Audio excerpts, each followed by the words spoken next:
remember when CNN was talking about podcasters, about how, that there's people on YouTube that get more views than a CNN show, as if it was some horrible thing. They didn't even understand the way they were describing it.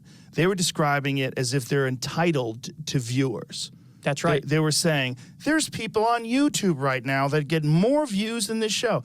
This is because the market has spoken. Right. And your show's f***ing terrible. That's right. Well, they suck. Brian They're terrible at their job. Stelter's show keeps slipping and slipping and slipping in the ratings. He's the worst. And you know what they do? Same with Don Lemon. It's the same thing. Everybody knows that they're not real. They're not real humans. And Joe, when you read those articles and you listen to those guys talk, Stelter's done this a number of times.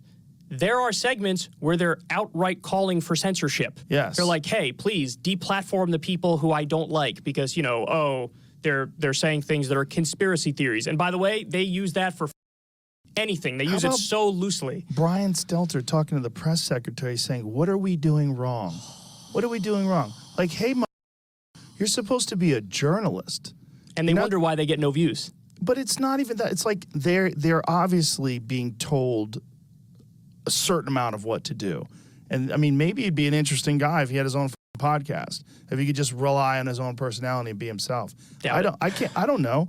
I can't imagine doing that gig. No, you're 100% right. Any of those guys, that gig is a strange gig.